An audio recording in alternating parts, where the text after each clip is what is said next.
Hi everyone.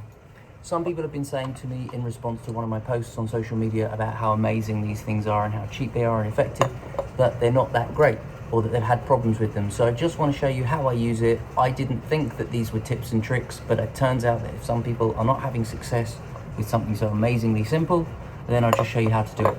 Firstly, you want to measure out your coffee. I'm using an ultra fine coffee because it's ground super fine because it's decaffeinated.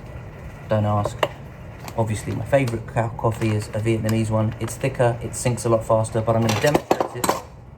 I'm going to demonstrate it with a more fine coffee, which would typically give us more problems because it might block the mesh. So.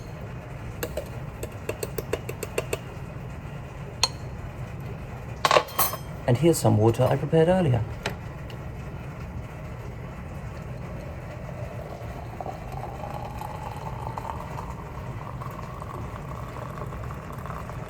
The issue that people might have is that when plunging,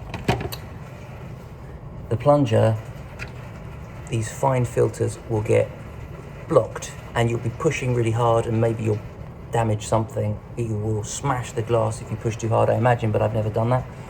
Or you just think, oh, this is rubbish, it doesn't work. Now, what's happening at the moment is that a lot of the coffee is at the top. So all we need to do is stir it, which will obviously infuse the coffee, and most of it will start to sink. But when it slows down, anything that's still remaining on the top will just agitate it around.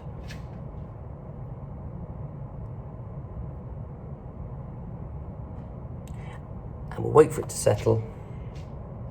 I don't actually know how to edit a video, so I need to do this in one take, so I need to do it quick because you don't have the time to wait for your coffee to brew and settle. You probably do, but I don't because I'm making a video and I don't know how to edit. So let's see. I would typically, can I see it? Yeah, there's only a bit at the top. Some of it is still swirling around. And if I wanted it to settle because some is floating, I would just do this. That's it. I'd do that a couple of times until I can just see that what's on the top will settle. I think people are having a problem when they're wedging this down and they're doing it fast and it's going to get stuck. So just to show you how much pressure I'm using, I do very little pressure. I'm going to do it with my pinky just to prove it to you.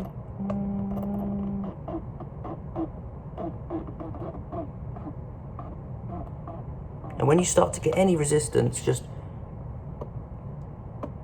pull back a bit so it sucks some coffee back through and pushes any blockage down. And then still gently and slowly, nice and slow. Perfect. And just to show you how I'm going to blend it with something else, so that's why I'm using this cup. Just to show you what will happen, and another thing.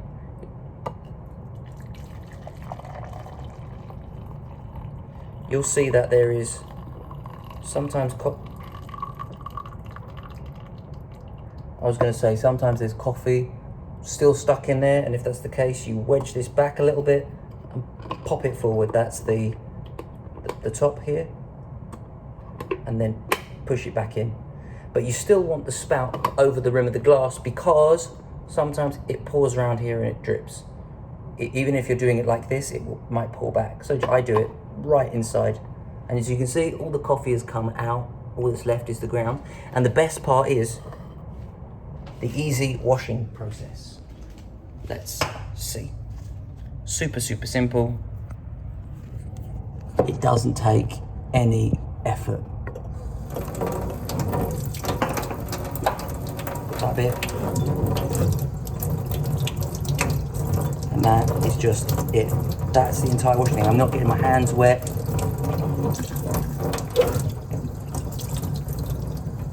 Super clean. This part, because there's no oil, there's no residue, there's no stains, all you need to do, chuck out the coffee, and it's pretty much good for another day, nice and clean. And if it wasn't, every so often you might want to use soap. And that is how easy it is to use a French press and get the most out of your coffee Sorry, in my case it's decaffeinated. That's a different story. I am now going to add some coconut oil to it and sweetener, because I'm on a keto diet, and blend it up. You can't see that. That's private. That's between me and the oil, me and the coffee. Oh, a man's allowed some privacy.